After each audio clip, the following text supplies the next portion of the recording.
But the important thing tonight is to hear from our good friend Dr. Friedman. And it was about 2 years ago, I had the pleasure of presenting Dr. Friedman to a large group of distinguished Belgian economists, bankers, and businessmen at a luncheon in the American Embassy at Brussels. Tonight I have the honor of presenting him to this distinguished audience.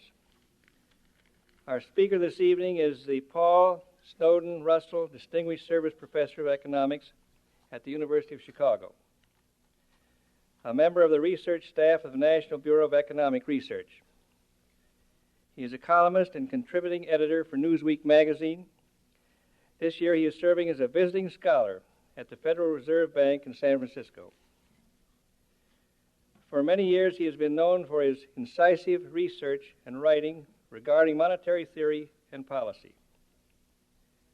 There is hardly a college economics class in the United States today that does not include a careful study of his theories. He has been a valued counselor to several United States presidents. As evidence of the growing international respect which he commands, he received the Nobel Prize in Economics in 1976. On behalf of the Board of Regents of Pepperdine University, I am pleased to present the founding speaker of the Pepperdine Associates, Dr. Milton Friedman.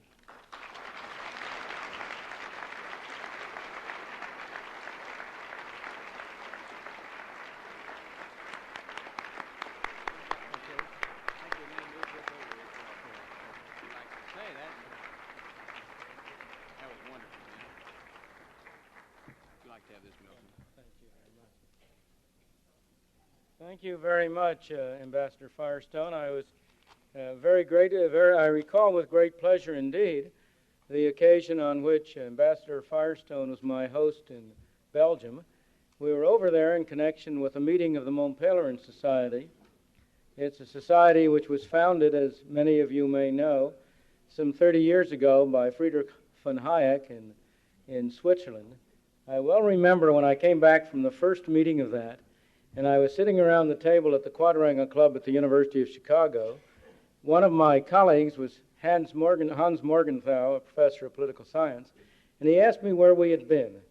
And I told him where we had been and what kind of a society we had founded. And he said, "Oh, I see, the veterans of the wars of the 19th century." I was very much interested in Bill Banowski's descriptions of your associates, but I couldn't help feeling that I had been faithless to my profession, that I made a great mistake in not asking for a percentage of the house take.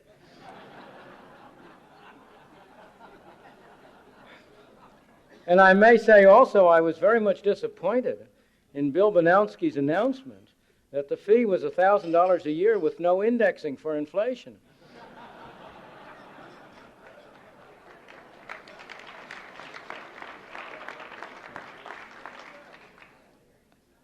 In turning to a more serious discussion, I ought to start by perhaps saying a word about the welcoming committee that many of you may have passed through on entering the hotel. I refer to the pickets who were picketing against me, supposedly, on the grounds of the fact that a year and a half ago, or almost 2 years ago now, I spent 6 days in Chile under the auspices of a private foundation, giving a series of lectures on inflation and how to cure it, of exactly the same kind that I have given in many other countries. I have since then not known whether to be more amused or more annoyed by the attention that is received. Amused at the extraordinary power which has been attributed to me of controlling, seemingly by extrasensory perception from my office in Chicago, every detail of economic policy in Chile. Or more annoyed by what I regard as evidence of a very serious threat to freedom of speech, to freedom of intellectual discourse that is offered by the kind of demonstration that you had here. I may say that when I was in Sweden in December, there was also a demonstration of the same kind, and on the last day before I left Sweden, when I was giving a formal lecture, which is part of the obligations of Nobel laureates, I preceded it by making a comment on the demonstrations, in which I said, and I believe this very sincerely, that the stench of Nazism was in the air. That the idea of people trying to prevent other people from speaking or other people from hearing them by making it inconvenient to pass through picket lines, by shouts and yelling, which has nothing whatsoever to do with rational discourse, was a major and serious threat to free society.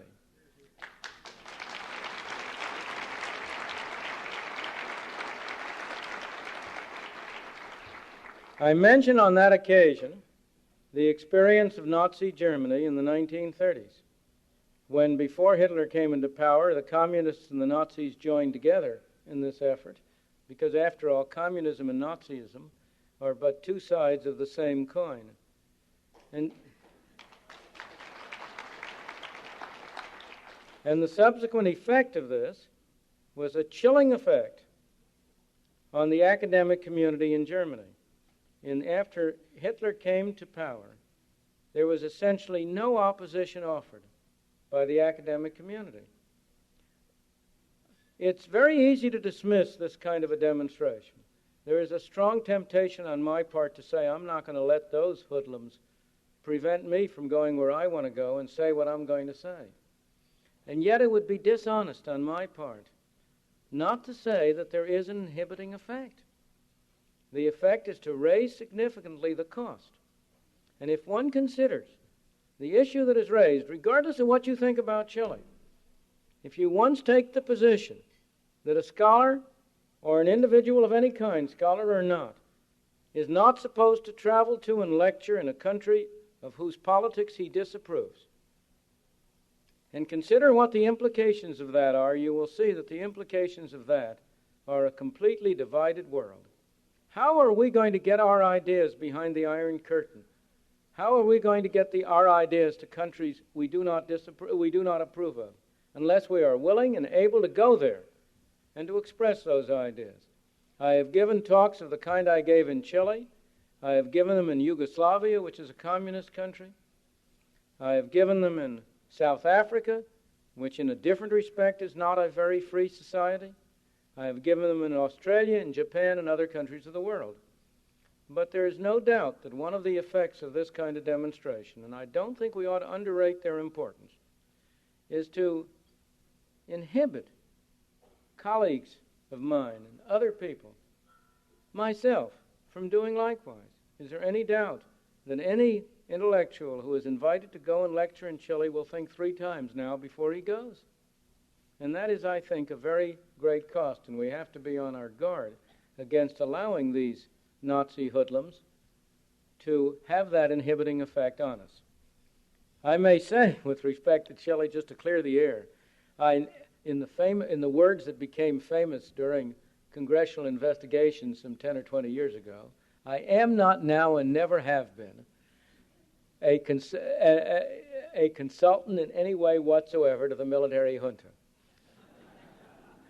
I went down there under the auspices of a private foundation. I saw a great many people, including General Pinochet and other members of his junta. I said exactly the same thing in private that I always say in public. I do not approve of the military regime, but I believe that when the military regime did take over, Chile had the alternative only between 2 evil systems of government. Between the evil system of government of a communist Marxist takeover under Allende or the evil system of a military dictatorship. Both are bad, but the military dictatorship at least has a virtue, that there is more chance of its being ended and a democratic society established. I do not know any case on record in which a collectivist communist government once in office has been eliminated and a reasonably democratic society established. We know at least a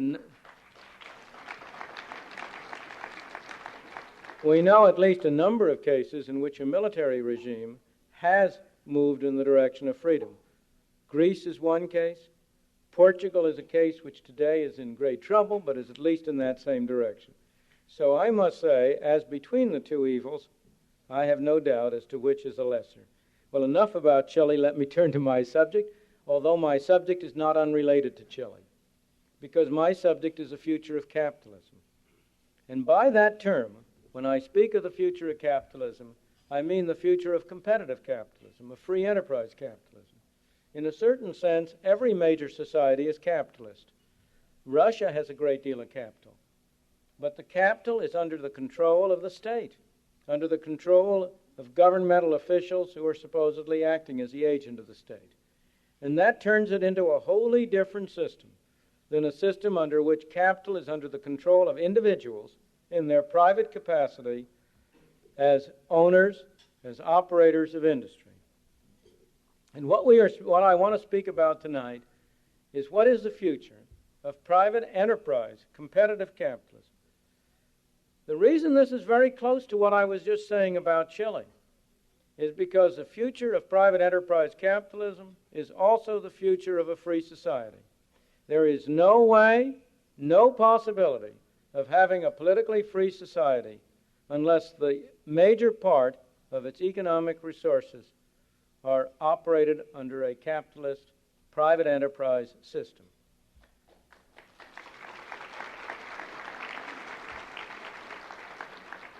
The real question, therefore, is the future of freedom, of human freedom. The real question, the question that I want to talk about, is whether we are going to complete the movement that has been going on for the past 40 or 50 years, away from a free society and toward a collectivist society. Whether we're going to continue down that path until we have followed Chile in the direction of losing our political freedom explicitly and coming under the thumb of an all-powerful government, or whether we are going to be able to halt that trend, perhaps even reverse it, and establish a greater degree of freedom. One thing is clear. We cannot continue along the lines that we've been moving. In 1928, less than 50 years ago, government at all levels, federal, state, and local, spent less than 10% of the national income. 2/3 of that at the federal and state level. At the state and local level. Federal government spending amounted to less than 3% of the national income. Today, total government spending at all levels amounts to 40% of the national income, and 2/3 of that is on the federal level.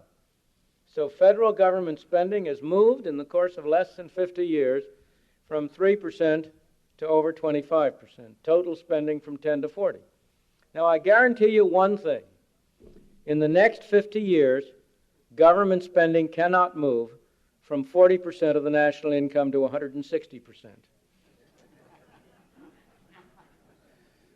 Legislatures have tried to enact that the value of pi shall be exactly 3 1/7, but they cannot repeal the laws of arithmetic. So we cannot continue on this path. And the question is, will we keep trying to continue on this path until we have lost our freedom and turned our lives over to an all-powerful government in Washington, or will we stop? In judging this possibility, in judging the direction we're going and where we may be going, it's worth talking a little bit about where we are and how we got to where we are, about the present and the past. Let me say at the outset, in talking about the present, with all the problems I'm going to talk about, this still remains a predominantly free society. There is no great country in the world. There are some small enclaves, but there's no great country in the world today that offers as much freedom to the individual as the United States does. But having said that, we ought also to recognize how far we have come away from how far we have gone away from the ideal of freedom and the extent to which our lives are restricted by governmental enactments. In talking about freedom, it's important at the outset to distinguish two different meanings on the economic level to the concept of free enterprise. There is no term which is more misused and more misunderstood.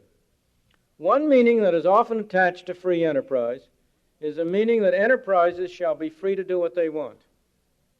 That is not the meaning that has historically been attached to free enterprise or should be attached to it.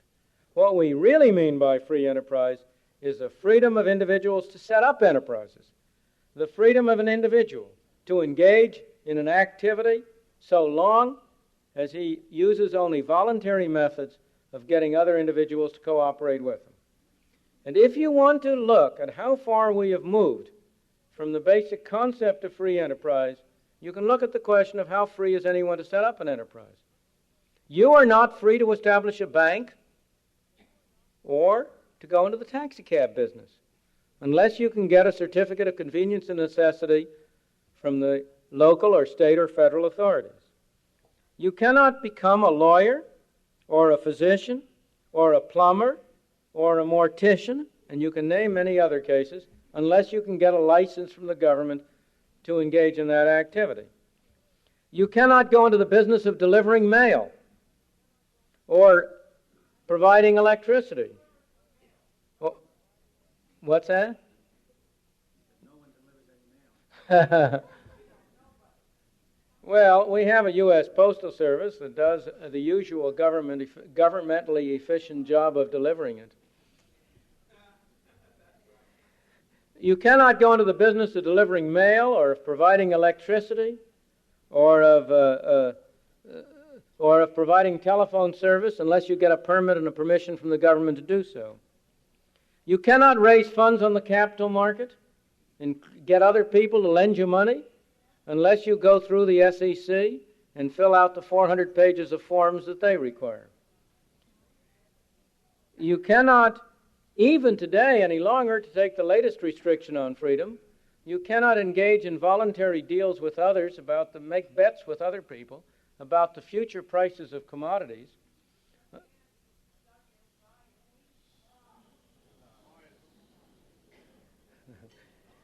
Delighted to have an echo.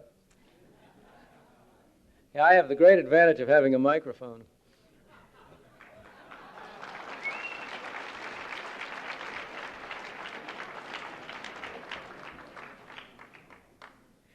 You cannot engage, as I say, in future trading unless you get the approval.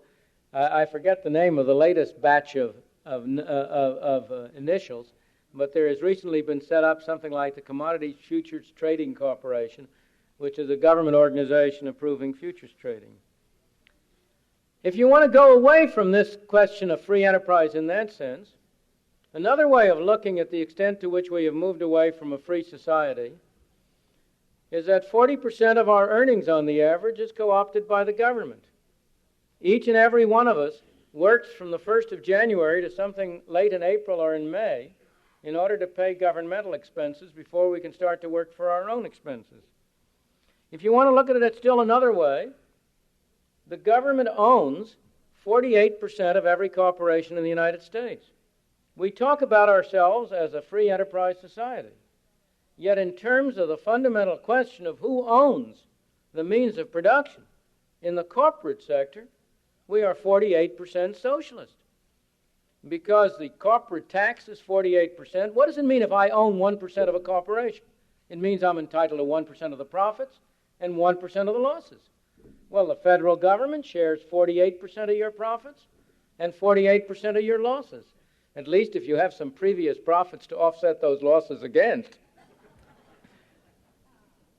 Once when I was in Yugoslavia some years ago, I calculated that the difference in the degree of socialism in the United States and communist Yugoslavia was exactly 18 percentage points, because the U.S. government took 48% of the profits of every corporation, and the Yugoslav government took whatever 48 plus 18 is, I guess that's 66%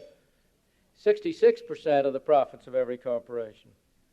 And of course, those numbers grossly understate the role of the government because of its effect in regulating business in areas other than those which derive from its taxation. Let me give you another example of the extent to which we've lost freedom. About a year or so ago, I had a debate in Washington with that great saint of the United States consumer, Ralph Nader. And I planted a question on him because I knew what the answer would be, and I wanted to extract the answer. And the question I took up was the question of state laws requiring people who ride motorcycles to wear motorcycle helmets, Now, I believe in many ways that law is the best litmus paper I know to distinguish true believers in individualism from people who do not believe in individualism. Because this is a case in which the man riding the motorcycle is risking only his own life.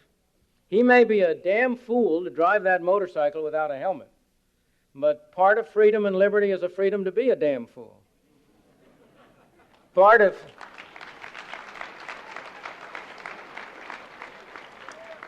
And so I expressed the view that the state laws which make it compulsory for people who are riding motorcycles to wear helmets was against individual freedom and against the principles of a free society, and asked Ralph Nader what his opinion was.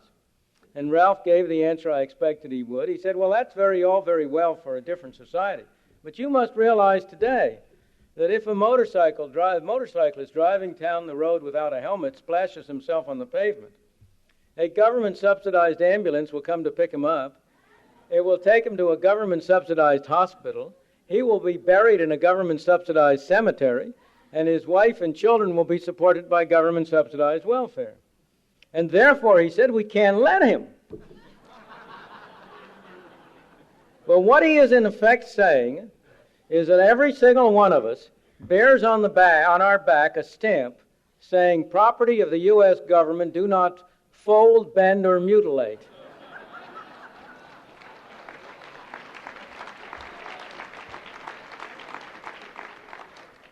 And that is essentially the fundamental principle, the fundamental approach that animates the Ralph Naders of our time, the people who want the power to be in government. You see the example of it all over.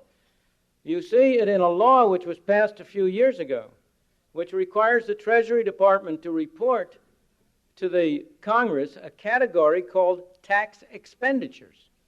Now, tax expenditures are taxes which are not collected from you because of various deductions permitted by the law, such deductions as interest or excess depreciation or whatnot. And the whole principle is that you are, after all, the property of the U.S. government. You work for the U.S. government, and the U.S. government lets you keep a little of what you earn in order to be sure that they'll keep you working hard for them. But the rest of it is the property of the U.S. government, and if the U.S. government allows you to deduct something from your taxes, well, then that's an expenditure. It's a tax expenditure. It's not a right that you have to keep it. It's not your income, it's theirs. We have gone very far indeed along the road to losing freedom. But now you may say to me, but you're talking only about economic matters, about whether you can enter a profession or an occupation. What about political freedom? What about the freedom of speech? Well, do not be under any misconception on that respect either. How many businessmen has anybody in this room heard in the past 10 years who have been willing to stand up on public rostrums and take issue with governmental policies? I have heard many a businessman get up and express general sentiments in favor of free enterprise and of competition. I have heard very few get up and criticize particular measures taken by government, and I don't blame them. They would be fools to do it, because any businessman who has the nerve to do that has to look over one shoulder and see what the IRS is going to do to his books the next day, and he has to look over the other shoulder and see whether the Justice Department is going to launch an antitrust suit, and then he has to find 2 or 3 more shoulders to see what the FTC is going to do, and you take any other 3 letters of the alphabet, and you have to ask what they're going to do to you too. So in fact, a businessman today does not have effective freedom of speech. He cannot do it. Well, businessmen don't matter. They're only material business people. What about those people of whom we're really concerned, the intellectuals? Well, I ask my fellow colleagues, suppose I take a professor from a medical school whose research and training is largely being financed by the National Institutes of Health. Do you suppose he wouldn't think 3 times before he gives a speech against socialized medicine? Suppose I take one of my colleagues in economics who has been supported by a grant from the National Science Foundation. I personally happen to think there is no justification for the National Science Foundation. I have, as it happens, I haven't received a grant from them, but I might have. I haven't asked them. It hasn't been that they've turned me down. But nonetheless, do you suppose my colleagues would not be inhibited in speaking out? In fact, I've often said about the only people who have any real freedom of speech left are people who are in the fortunate position of myself, tenured professors at major private universities on the verge of retirement.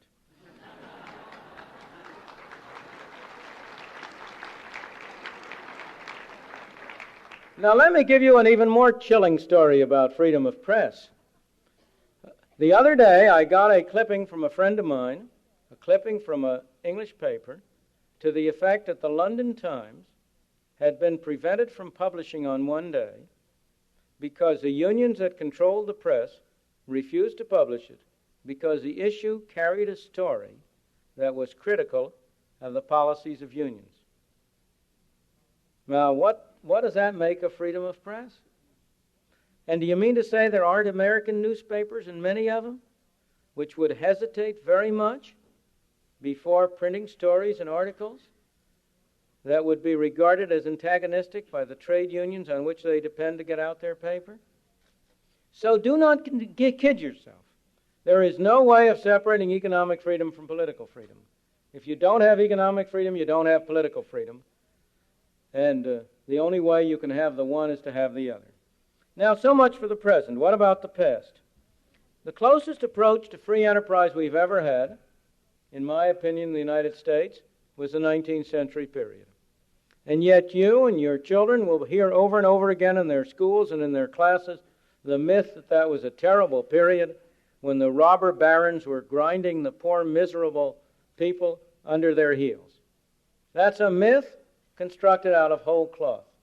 The plain fact is that never in human history has there been a period when the ordinary man improved his condition and benefited his life as much as he did during that period of the 19th century when you had the closest approach to free enterprise that you have ever had.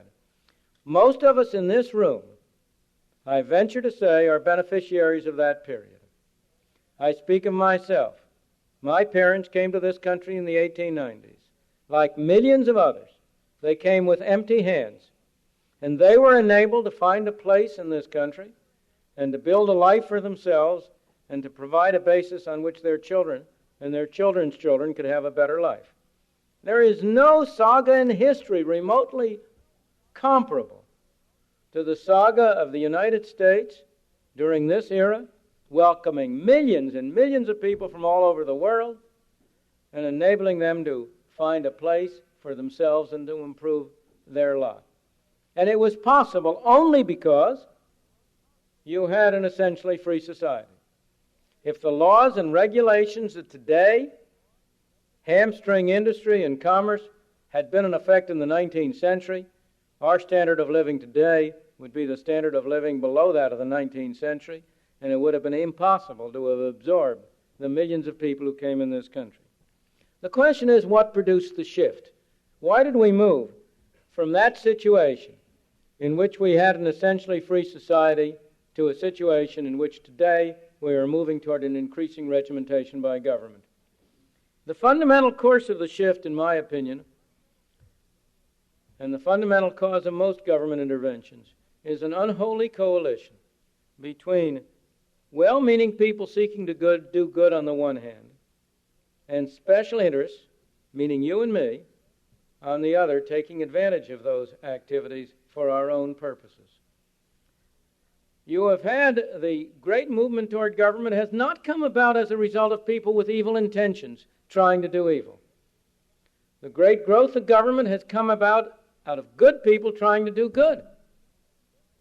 But the method by which they have tried to do good has been basically flawed. They have tried to do good with other people's money. And doing good with other people's money has two basic flaws. In the first place, you never spend anybody else's money as carefully as you spend your own.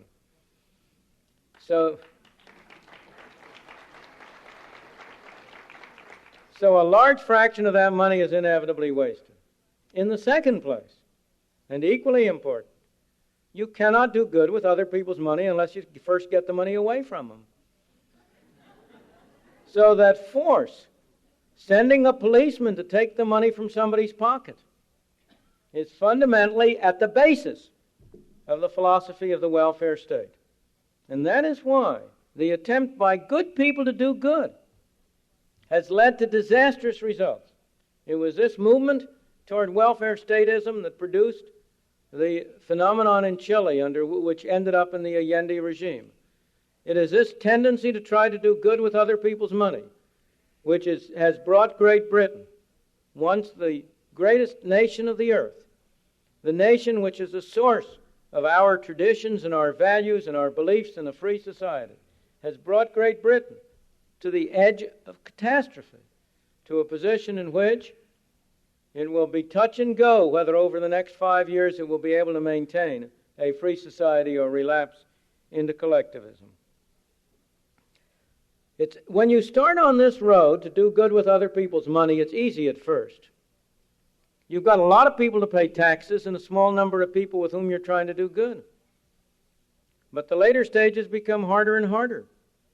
As the number of people there on the receiving end grows, you end up in the position where you're taxing 50% of the people to help 50% of the people, or really 100% of the people, to help to distribute benefits to 100%. The reductio ad absurdum of this policy is a proposal to send out a rain of $50 checks to all and sundry in the next few months.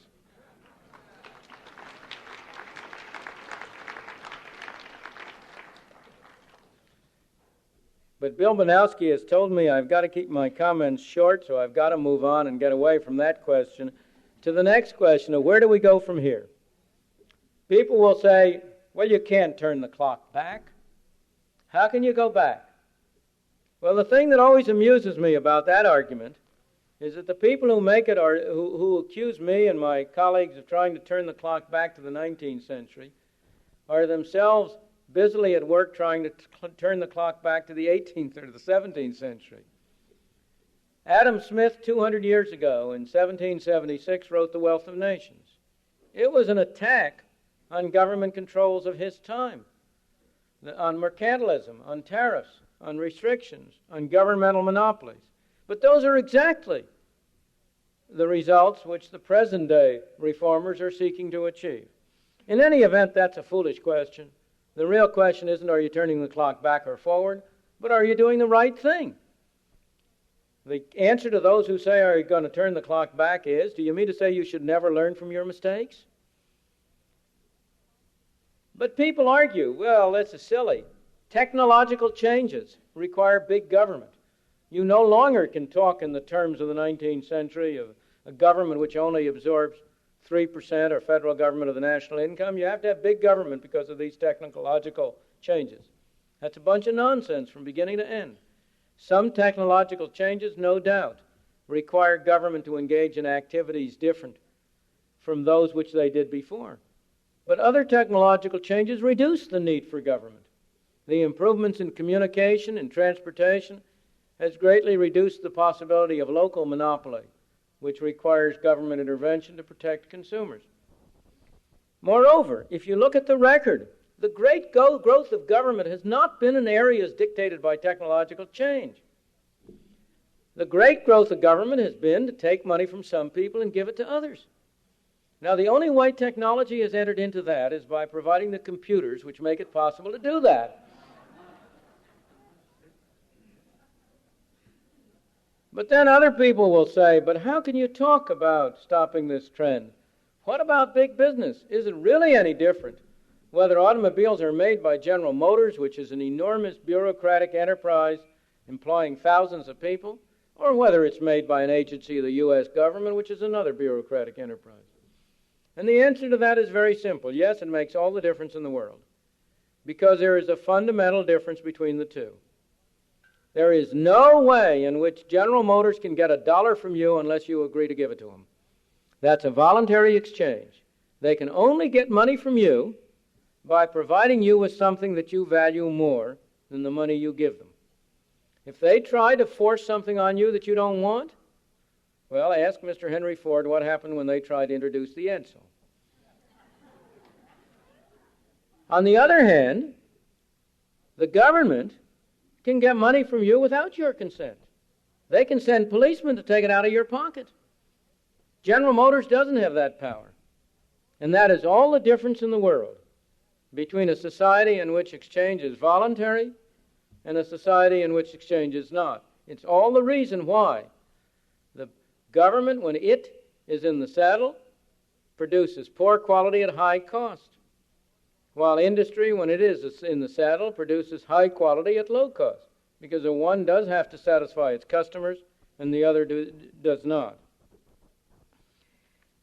Where shall we go from here? I come to the end. There are two possible scenarios. The one, and I very much fear it's the more likely, is that we will continue the direction in which we've been going, that we will continue in the direction of gradual increases in the scope of government, of gradual extensions of government control. If we do continue in that direction, two results are inevitable. One is financial crisis, and the other is a loss of freedom. The example of the United Kingdom of England is a frightening example to contemplate. England has been moving in this direction. We're about 20 years behind England in this motion. But England has been moving in this direction from earlier than we were moving and has moved much farther. And the effects are patent and clear. But at least when England moved in this direction, and as a result lost its power politically and internationally, the United States was there to take over the defense of the free world. But I ask you, when the United States follows in that direction, who is going to take over from us? That's one scenario, and I very much fear it's the more likely one. The other scenario is that we will, in fact, halt this trend, call a halt to the apparently increasing growth of government, set a limit, and hold it back. Now, there are many favorable signs from this point of view. I may say that the greatest reason for hope that we will not continue in the former direction, that we will stop this, the greatest reason for hope, in my opinion, is the inefficiency of government.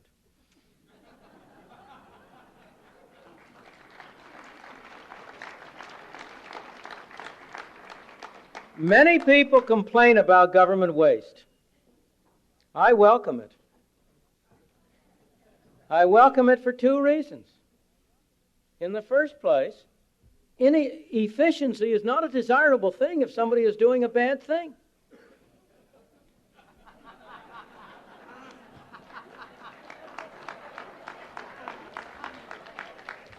A great teacher of mine, Harold Hotelling, a mathematical economist, once wrote an article on the teaching of statistics.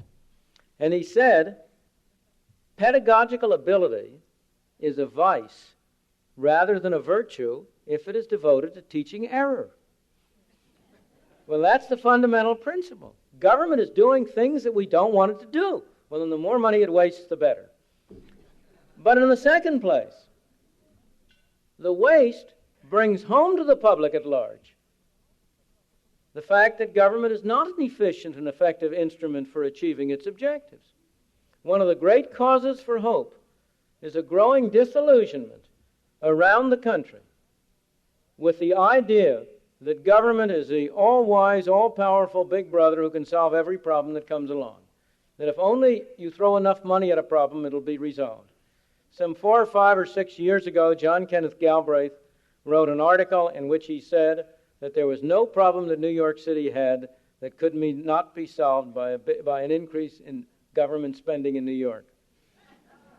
Well, since that time, the budget of the city of New York has more than doubled, and so have the problems of New York.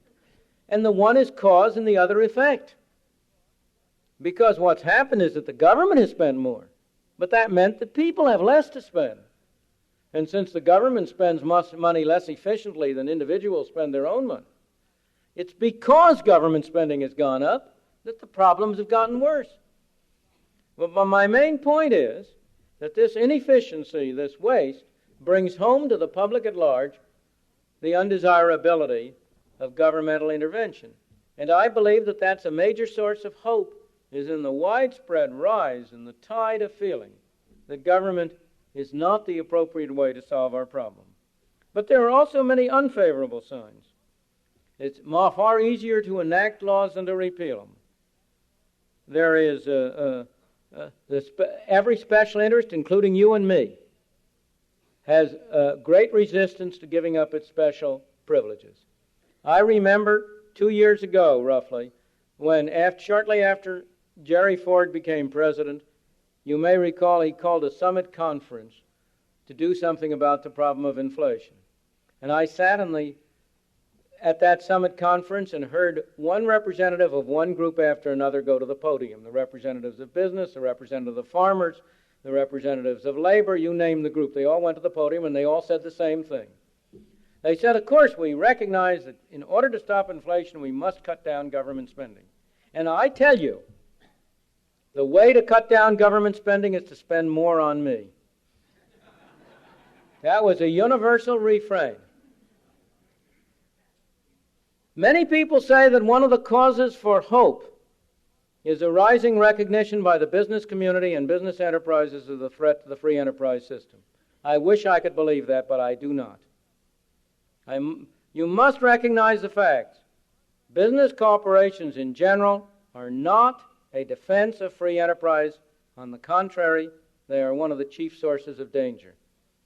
The two greatest enemies of free enterprise in the United States, in my opinion, have been and are, on the one hand, my fellow intellectuals, and on the other hand, the business corporations of this country, for opposite reasons. Every one of my fellow intellectuals believes in freedom for himself. He wants free speech. He wants free research. If I tell him, gee, isn't this a terrible waste that a dozen people are studying the same problem? Oughtn't we to have a central planning committee to decide what research projects various individuals ought to undertake? He'll look at me as if I'm crazy, and he'll say, what do you mean? Don't you understand about the value of academic freedom and freedom of research and duplication? But when it comes to business, he says, oh, that wasteful competition, that duplication over there. We've got to have a central planning board to make those things intelligent, sensible. So every intellectual is in favor of freedom for himself and against freedom for anybody else. The business enterprises and businessmen are very different. Every businessman, every business enterprise is in favor of freedom for everybody else. But when it comes to himself, that's a different question. We have to have that tariff to protect us against competition from abroad. We have to have that special provision in the tax code. We have to have that subsidy. So businessmen are in favor of freedom for everybody else, but not for themselves. I say businessmen, and I don't mean it. There are many notable exceptions. There are many business leaders who have been extremely far-sighted in their understanding of the problem and who have come to the defense of a free enterprise system. But as to the business community in general, its tendency to take out advertisements, U.S. Steel Company taking out full-page ads to advertise the virtues of free enterprise and then pleading before Congress for an import quota on steel from Japan, the only result of that is for everybody who is fair-minded to say, what a bunch of hypocrites. And they're right. Now, I don't blame, don't misunderstand me, I don't blame the business enterprise, I don't blame U.S. Steel for seeking to get those special privileges. The managers of U.S. Steel have an obligation to their stockholders, and they would be false to that obligation if they did not try to take advantage of the opportunities to get assistance. So I don't blame them, but I blame the rest of us for letting them get away with it. I say we must recognize what the real problem is and recognize that that is not a source of strength. I could go on for that for a long time, but my time is limited. I only want to say, where are we going to end up? I do not know. I think that depends on a great many things, but I am reminded of a story which will illustrate what we may need. This is one of those shaggy dog stories that I heard some time ago, and it has to do with a young and attractive nun who was driving a car down a road, down a superhighway, and ran out of gas.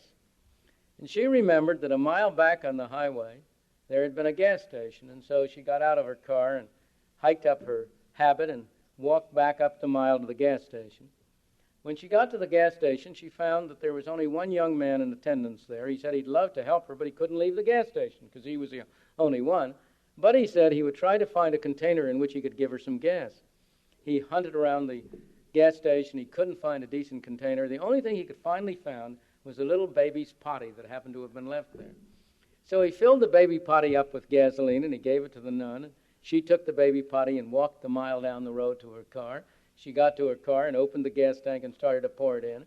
And just at this moment, a great big Cadillac came barreling down the road at 80 miles an hour, and the driver who was looking out couldn't believe what he was seeing. So he jammed on his brakes and stopped and backed up and opened the window and looked out and said, "Sister, I only wish I had such faith." Thank you.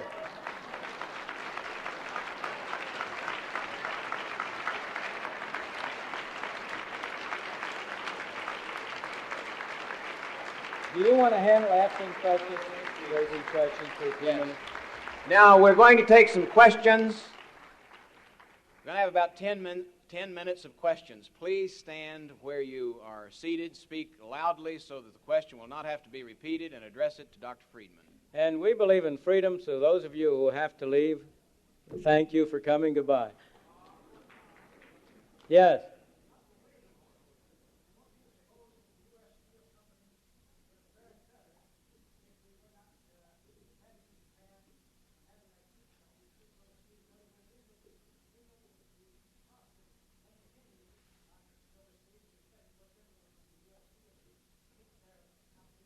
No, I don't believe so at all.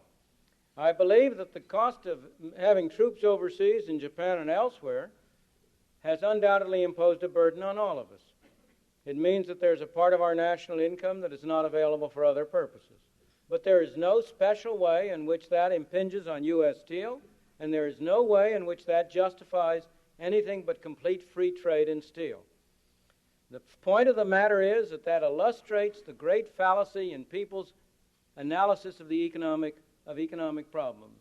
Almost all fallacies arise out of overemphasizing the visible effects of policy and underemphasizing the invisible effects. If U.S. steel has competition from Japan, if Japan sends over steel at relatively low cost, that does, of course, hurt U.S. steel. U.S. steel can produce less. But on the other hand, it means in the first place that consumers of steel are benefited by having steel at lower price. In the second place, and equally important, it means that Japan has dollars to spend in the United States, which increases the demand for other goods, which means that other industries in the United States are benefited by being able to sell more to Japan. I understand the U.S. Steel's personal interest, but from the national point of view, I do not believe there is any justification whatsoever. I am one with Adam Smith in believing that the best course of action for this nation would be complete free trade throughout in every area, unilaterally achieved, and not by means of international negotiation. We're a great nation. We ought to set a standard for the world. You know, you take U.S. Steel, let me take some other cases. Do you think it really befits us as a great nation to go worrying about little Hong Kong and saying you mustn't compete with us by sending over your textiles? You have to set quotas on them? That isn't the way we should behave as a great nation. The argument is a very tempting one, but we must beware. We believe in freedom, and we must not be selective in our beliefs. We must not say we believe in freedom when it benefits us, but we don't believe in it when it hurts us, because then what we're going to get is a collection of all those things that hurt us.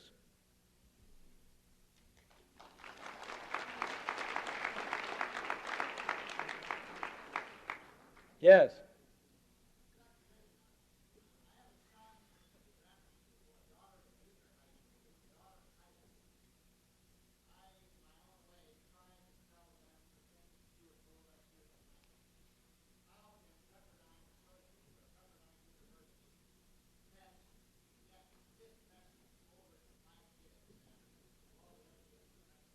I don't know that Pepperdine University can do it, because I don't believe that that is really the function of Pepperdine University. I think Pepperdine University and every other university has to try to teach what it can to the students it has.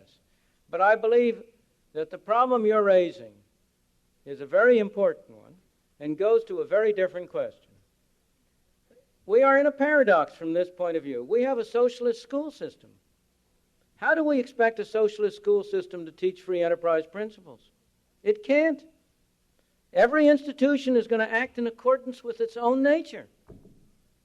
And one of the great problems we have, in my opinion, in the area you're talking about, is introducing a reform in the so-called public school system. I say so-called because we mean governmental. You know, supposedly Pepperdine is a private institution and UCLA is a public institution. That's a bunch of nonsense. Pepperdine is every bit as much a public institution as UCLA is. It serves the public. And UCLA is every bit as much a private institution. It serves the interests of the people who are employed by UCLA.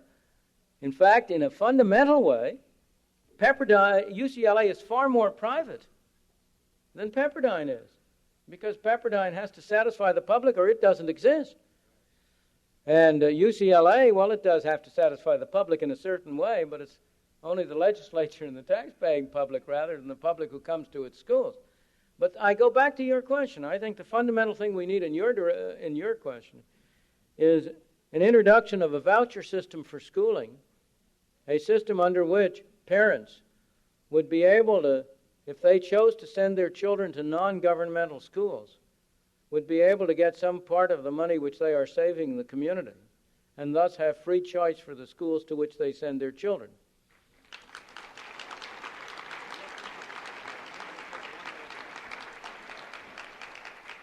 We have one more question we can take according to Bill, and in the principles that we have been following, how much am I bid? Yes. Many of us agree with what you say, Dr. Friedman, but what recourse do we have personally against governmental interference? Well, the question is a very good one. It's what recourse do we have personally against government interference? We have two recourses. One of the points I should have mentioned of hope is the extraordinary ingenuity of the American public in finding ways to get around laws.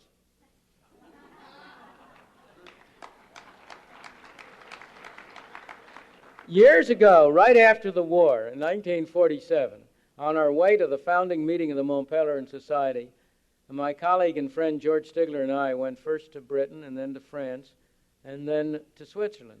And after we had been in Britain, which at that time was in the throes of the post-war period of extensive controls, rationing, and so on, and in France, which in that period was in the throes of extensive black markets, and then to Switzerland, George said, now I know the difference between Britain, France, and the United States. He said the fundamental difference is that the British obey all laws, good, bad, or indifferent. The French obey no laws, good, bad, or indifferent. The Americans obey the good laws. That's one recourse, and it's a very important one. The second is, and now I'm going to take you more seriously on a different level, because I think the real question is, what can we as a practical matter do to try to promote something which will stop this process? I think we have two problems. We have a long-range problem of changing the attitudes and opinions of people. A fundamental reason for the drift we've been in has been a change in philosophy from a doctrine of individual responsibility to a doctrine of social responsibility. And that is a long-range project of changing that opinion. I think such change is underway. I see it on all sides, among the young, among others. The question is, in the interim, how do we hold the fort to give that development of ideas a chance to work? And there, I must say, if you'll pardon me in going into specifics, I think the most promising idea is one which was tried out here 3 years ago under the sponsorship of Ronnie Reagan, Prop 1, a proposal to have a constitutional amendment that would set a limit to spending at the state level as a fraction of the income of the people.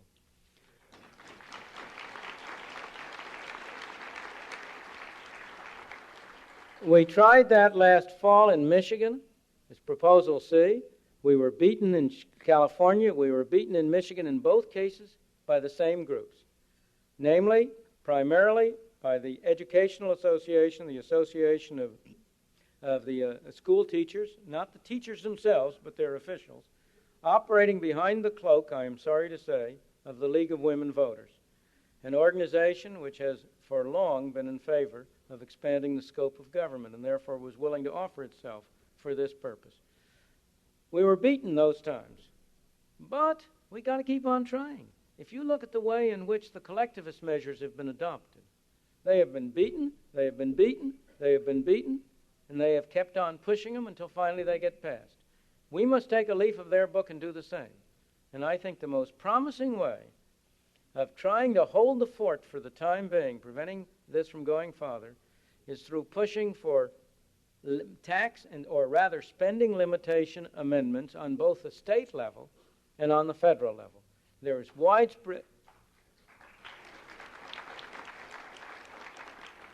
widespread interest in this in many states. The Southern Governors Conference had a task force which worked out an amendment for the federal Constitution and which was endorsed at the last meeting of the Southern Governors Conference. I think this is not an idea which is impossible. I think of all the things on the horizon, it's the most promising single political initiative, not as a final solution, but as a stopgap to give us time to get the final solution, which must be a change in ideas. Thank you very much.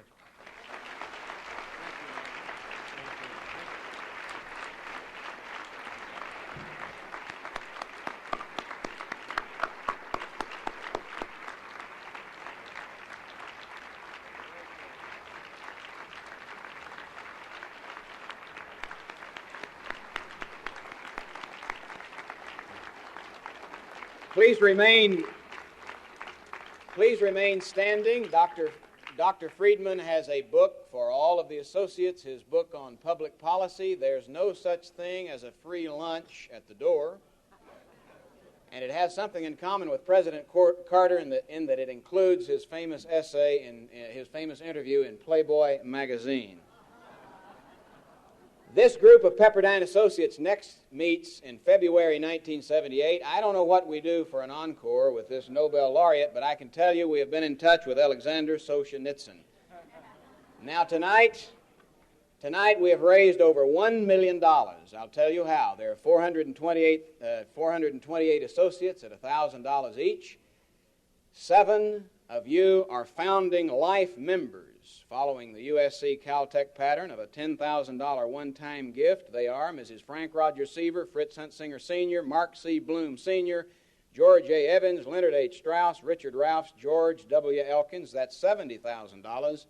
And then one person here tonight, choosing to remain anonymous, has given us a gift of $557,000 as a matching amount for $1,055,000.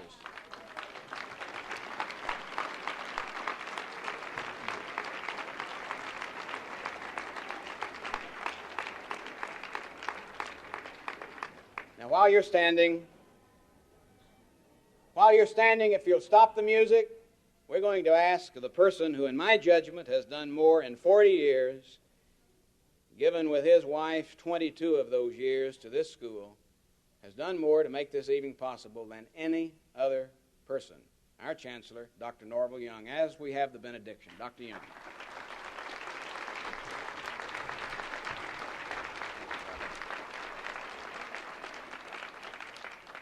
Thank you. Shall we pray?